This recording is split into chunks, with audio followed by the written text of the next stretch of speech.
बालेश्वर में अनुष्ठित है माणिकंब सरस्वती शिशु विद्या मंदिर 29तम वार्षिक उत्सव।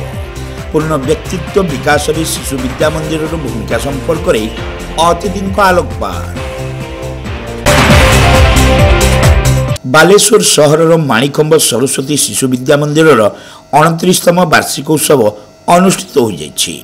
मुख्य अतिथि सदर विधायक मानस कुमार दत्त यह उत्सव को उद्घाटन करने सहित छात्र छात्री मानक सफलतार विभिन्न दिग संपर्क में परामर्श देते। पूर्ण व्यक्तित्व विकास सरस्वती शिशु विद्या मंदिर भूमिका संपर्क में आलोकपात कर कठोर अध्यवसाय सह शिक्षा ग्रहण पूर्वक सफलता हासिल पाई छात्र छात्री को से परामर्श देते। तेरे शिशु मंदिर उन्नति विधायक भाव मिलुवा 1 मासर दरमा विद्यालय को प्रदान नहीं से घोषणा करते। आज स्कूल को आसिला बेले मोर पिला दिनर कथा मते मने पड़ुछि। ए विद्यालय होछि मोर विद्यालय, मु एठी पाठ पढ़िछि।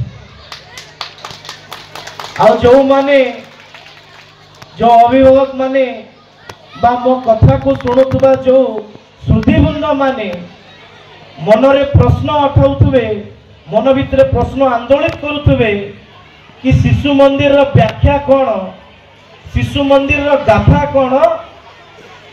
एई शिशु मंदिर कारखाना रे तैयारी हेइथिबा जड़े शिक्षक आज ओडिशार मुख्यमंत्री, जड़े छात्र आज ओडिशार शिक्षा मंत्री, आउ जड़े छात्र आपण सामने बालेश्वर विधायक भाव में छिड़ा होती शिशु मंदिर कारखाना रे गढ़ा कि बालेश्वर रे ओडिशा रे अनेक विद्यालय अच्छी, किंतु आपण मानकर पिला को शिशु मंदिर रे पाठ पढ़ाउचंती, संस्कारित पाठ पढ़ाउचंती, राष्ट्रीयता भावना रे पाठ पढ़ाउचंती।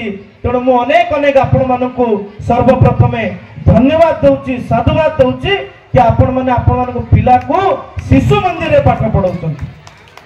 शिशु मंदिर ये विद्यालय केवल मोटा मोटा बही रे आपण को पाठ पढ़ाइबो नहीं, केवल दामी दामी बही आपण को किणा करैबो नहीं। शिशु मंदिर आपण मानकर पिला को शैक्षिक वातावरण देव आ पाठ सहित संस्कारित पाठ को मध्य पढ़े कि चढ़ेबो, भल मनीषटिए शिशु मंदिर गोड़ी तोड़िबो। जेहेतु मोर निज विद्यालय, तेणु आज ए विद्यालय पाई मु मोर 1 मासर संपूर्ण वेतन ए विद्यालय को दउची। ए विद्यालय को मोर विधायक 1 मासर संपूर्ण वेतन मु मो विद्यालय को समर्पण करूची सभापति पाखरे। मु अनुरोध मध्य करूची, अनेक पुरातन छात्र माने भी उपस्थित अछंती, अनेक विज्ञ माने भी उपस्थित अछंती। मु सब बळे कहिची कि बिंदु बिंदु मिसिकी सिंधु हब।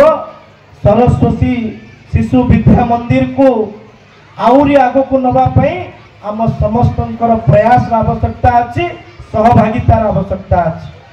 कि आपण माने भारतर स्वाधीनता पाखरु गाथा को बही रे पढुचंती, हमर गुरुजन माने किछि किछि गाथा ताकू जानि भी चंती, किंतु शिक्षा व्यवस्था रे जो प्रकार भाव रे को वैप्लविक परिवर्तन हवा कथा ताहा भारत वर्ष रे खूब परे आसी। जेहेतु 2-3 दशंधि हम जो प्रकार भाव रे शिशु मंदिर को ध्यान मिलवा कथा, शिशु मंदिर को सरकारी प्रोत्साहन मिलवा कथा ताहा है नहीं। किंतु अंधकार सबुदिन रुहे नहीं, अंधकार एथर हटिची। ओडिशा सरकार के पक्षरु आमे निवेदन मध्य करिचे कि ओडिशार समस्त शिशु मंदिर को संपूर्ण भाव में ध्यान मध्य दिया जिवो।